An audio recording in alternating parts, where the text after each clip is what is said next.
జగిత్యాల జిల్లా చొప్పదండి నియోజకవర్గం మల్యాల మండలం సర్వపూర్ వడ్ల కొనుగోలు కేంద్రాన్ని మాజీ ఎమ్మెల్యే సుంకే రవిశంకర్ సందర్శించారు. కొనుగోలు కేంద్రంలో రైతులు ఎదుర్కొంటున్న సమస్యలను తెలుసుకొని జిల్లా కలెక్టర్ సత్యప్రసాద్తో ఫోన్లో మాట్లాడారు. కేంద్రంలోని 42 కిలోల 200 గ్రాముల తూకం వేస్తున్నారని, హమాలీలు లారీల కొరతతో రైతులు ఇబ్బందులు పడుతున్నారని తెలిపారు. ఒక క్వింటాకు 10 కిలోల కట్ చేస్తున్నారని, అలాగే బస్తాకు ₹1 చొప్పున లారీ డ్రైవర్లు అడుగుతున్నారని రైతులు ఆవేదన వ్యక్తం చేస్తున్నట్లు చెప్పారు. రైతుల సమస్యలను వెంటనే పరిష్కరించి కొనుగోలు ప్రక్రియను సజావుగా నిర్వహించాలని కోరారు.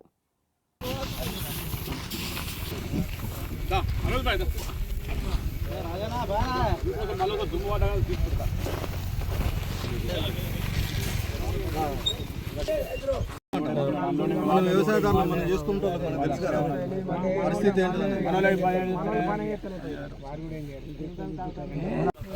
సరే మల్యాల మండలం నేను సర్వాపూర్ గ్రామంలో ఉన్నా. ఇంకో 4-5 గ్రామాలలో ఫోన్ చేస్తే ఇటు వచ్చిన ఇష్యూ లారీలు వస్తలేవు నంబర్ 1. రెండవది హమాలీలు కూడా లేరు, 6 ఉన్నారు కనుక జోకడం వీలైతలేదు. మూడవది అయితే దీంట్లో ఇంకొక పెద్ద ప్రాబ్లం ఏంటంటే 42, 200, 42, 500 చొప్పున జోకుతున్నారు. అది 39కే కట్ చేస్తున్నారు. అంటే ఒక క్వింటాల్ మీద 10 కిలోలు కట్ అవుతుంది అనేది రైతులు ఆవేదన చెందుతున్నారు. తర్వాత ఇంకొక ఏమంటారు, ఏ మిల్లుకు పోతుందా ఇక్కడ?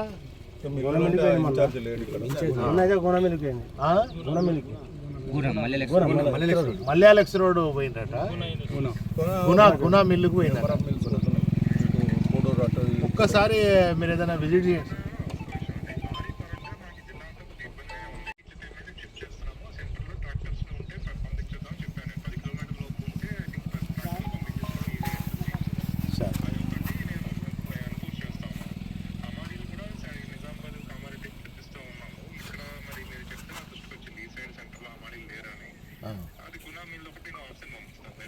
అయితే ఇప్పుడు ఒక చిన్న ఫేవర్ కలెక్టర్ గారు, ఇప్పుడు వీళ్ళు ట్రాక్టర్లు పెట్టుకోవడానికి కూడా ఇబ్బంది ఏమి ఉండదు. అయితే ట్రాక్టర్లు పెట్టుకుంటారు కానీ ఇప్పుడు ఈ with in the radius Malyala మండలంలో ఉన్న రైస్ మిల్లు, కొడిమేల మండలంలో ఉన్న రైస్ మిల్లకైతే వీళ్ళు అక్కడ చేర్చుకోగలుగుతారు. వీళ్ళు ఎక్కడికో మళ్ళీ కతలాపూరో అట్లా దూరం ఉన్నాయని కూడా చెప్తున్నారు వాళ్ళు.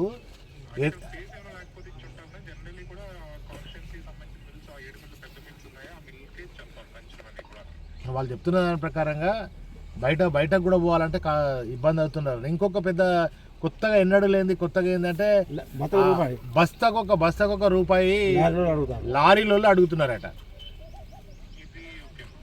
ఇది కొద్దిగా చూడండి, ఇప్పుడు మనం మే 15-16 తారీఖు వచ్చినాం మనము.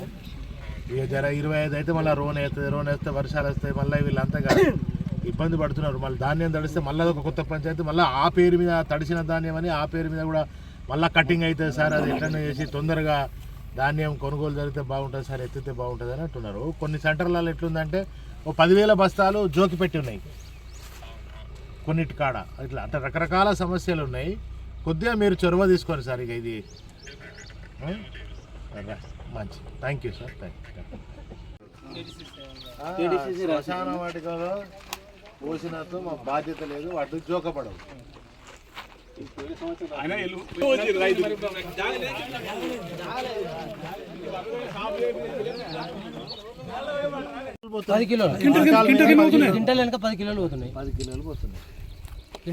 ఎమ్మెల్యే గారు ఏమంటారు అంటే మనం మొన్న ధర్నా చేసినాం కదా, అప్పటి నుంచి 41 పెడతామని అన్నారు. 41 అంటే క్వింటల్ మీద 1 కిలో పోవాలి, 3 కిలోలు పోవాలి. అసలు 10 కిలోలు పోతున్నాయి. దీని గురించి మీరు అడగలే మరి వీళ్ళు ఇన్ఛార్జ్ వాళ్ళు ఏమంటే మేము 39 పెడుతున్నాం అంటారు. మరి పీడీ యాక్ట్ కేసులు పెడతా అన్నాడు కదా, ఎవరైనా 1 కిలో కడి చేసినా కూడా పీడీ యాక్ట్ పెడతాను అన్నాడు కదా. ఏది మరి ఎవరి మీద పెట్టుడు? ఇప్పుడు సత్యం మీద పీడీ యాక్ట్ పెట్టాలి ఇప్పుడు. ఎందుకే ఒక కిలో కట్ చేస్తా అన్నాడు, సంచానికి కిలో అన్నాడు, 3 కిలోలు 5 కిలోలు పోతున్నాడు. ఎమ్మెల్యే గారు ఏమన్నారు అంటే అప్పుడు అమ్మాయిలు ఖర్చు లేకుండా కూడా రైతులకు ధాన్యం కొనుగోలు చేస్తామని అన్నారు. అదేది మరి ఇప్పుడు ఇంత దోపకం ఎందుకు? అది ఒక క్వింటలానికి ఎన్ని కిలోలు పోతున్నాయి? అది కాక ఇంకా ఇప్పుడు కూడా మళ్ళీ కటింగ్ చేస్తారు కదా, ఒక బస్తా కనుక మళ్ళీ ₹1 అంటారు. ఎందుకు? లారీ వాళ్ళు రాక లారీలు రాక బస్తాకు ₹1 ఇస్తారు, ఇప్పుడు లారీలు వస్తా అంటారు. మళ్ళీ 500 బత్తాలకు ₹500 పోతున్నాయి సార్. మరి ఇప్పుడు నష్టమేనే. అప్పుడు ప్రచారానికి వచ్చినప్పుడు ఏమన్నాడు, రైతులకు అన్ని మేలు జరిగేటట్టు చూస్తాం, రైతులకు అమ్మాలు ఖర్చు లేకుండా మేము చేస్తాం అని అన్నారు. అమ్మాలు ఏది లేకుండా మేము కొనుగోలు చేస్తాం.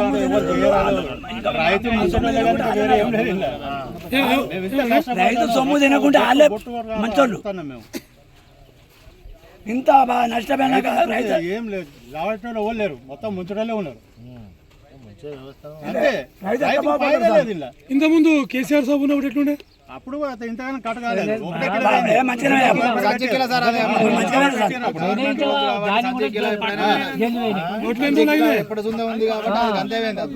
వడ్లు కోత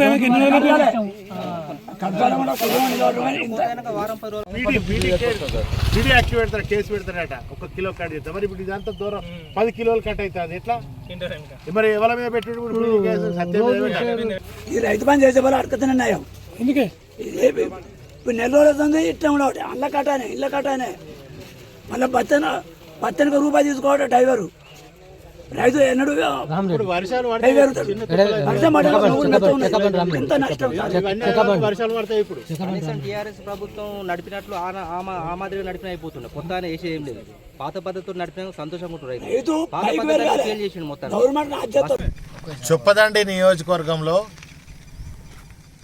ధాన్యం కొనుగోలు జరగక వడ్లు కోసి ఇప్పటి వరకు 40 రోజులు అవుతున్నటువంటి సందర్భంలో కూడా లారీ రాక, హమాలీ లేక, మరి రైతన్నల ధాన్యం కొనుగోలు జరగక నేను ఇక్కడ మల్యాల మండలం సర్వాపూర్ గ్రామంలో ఉన్నాను. ఇక్కడికి వస్తే రైతుల అరిగోస, ఒక రైతు ఏమంటుండంటే ఈ వడ్లు పండించడం కంటే అడక తిన్నది నయమని ఆయన కన్నీళ్లు పెట్టుకుంటున్నటువంటి పరిస్థితి చూస్తే నిజంగా దయనీయం రైతు పరిస్థితి.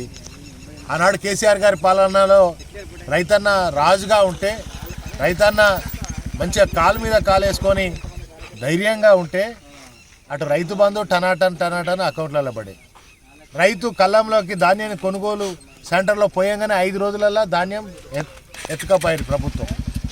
మళ్ళీ 5-6 రోజులలో తీసుకొచ్చి ఖాతాలలో పైసలు జమ చేసి, ఇవాళ ఈ అరకొరగా పండినటువంటి పంట, అటు ఎరువులు దొరకక, యూరియా దొరకక, ఎన్నో రకాల అవస్థలు పడి పండించినటువంటి పంట మరి ఇవాళ నోటికాడికి వచ్చిన బుక్క ఎత్తుకపోయినట్టుగా ఇవాళ 40 రోజులు అవుతున్నా కూడా కొనే దిక్కు లేదు. ఇప్పుడే కలెక్టర్ గారితో, జగిత్యాల కలెక్టర్ గారితో మాట్లాడడం జరిగింది.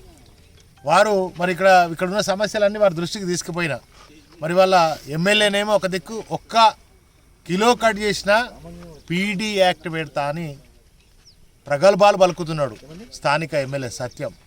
మరి ఇవాళ ఇక్కడ ఎవరి మీద పెట్టాలి? ఇప్పుడు పీడీ యాక్ట్ నీ మీదనే పెట్టాలి. ఎందుకంటే ఇవాళ ఇప్పుడు మరి ధాన్యం కొనుగోలు జరుగుతలేదు. కిలో అంటే కాదు, ఒక క్వింటాల్ మీద 10 కిలోల ధాన్యం కట్ అవుతున్నది. ఇప్పుడు ఎవరి మీద పెట్టాలి పీడీ యాక్ట్? ఈ కేసులు ఎవరి మీద పెట్టాలి? ఎవరిని శిక్షించాలి?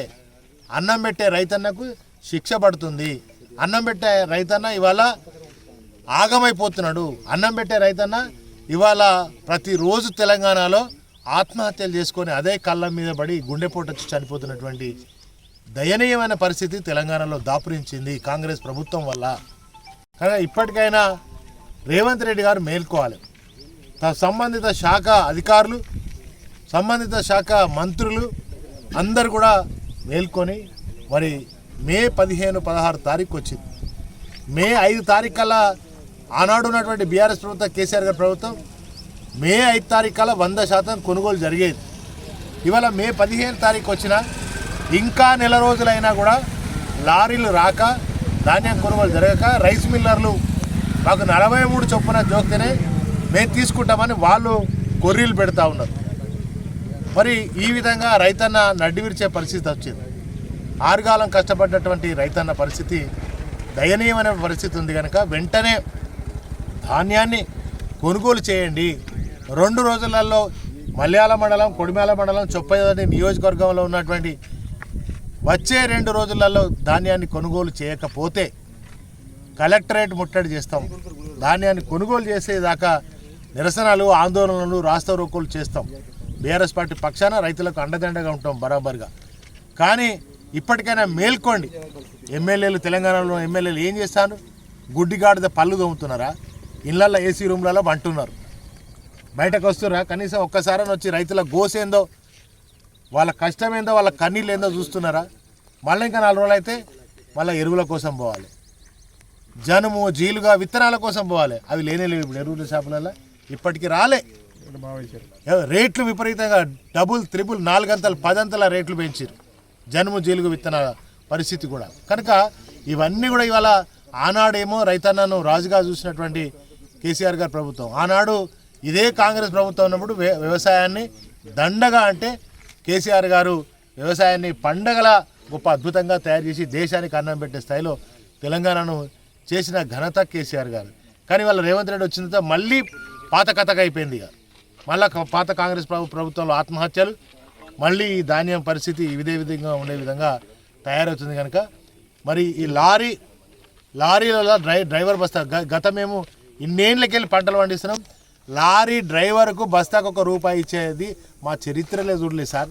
ఇప్పటి వరకు ఏ గవర్నమెంట్ ఉన్నా ఏది ఉన్నా కూడా ఒక బస్తా మీద డ్రైవర్కి ₹1 ఇవ్వాలనేటువంటిది మేము ఇప్పుడు అది కూడా డిమాండ్ చేస్తున్నారు.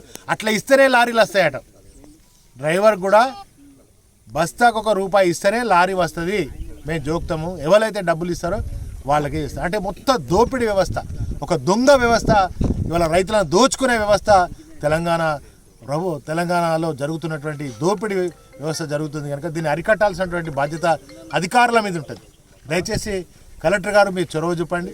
మీ అధికారుల డిఎస్ఓ గారు, డిఎం సివిల్ సప్లై గారు, ప్రతి ఒక్కరు కూడా, జేసీ గారు, మీరు సెంటర్లు తిరిగి రైతుల కష్టాలను, కన్నీళ్లను పట్టించుకోవాలి. మీరు తిరగాలి, వెంటనే ధాన్యాన్ని అంతా కొనుగోలు చేయాలి.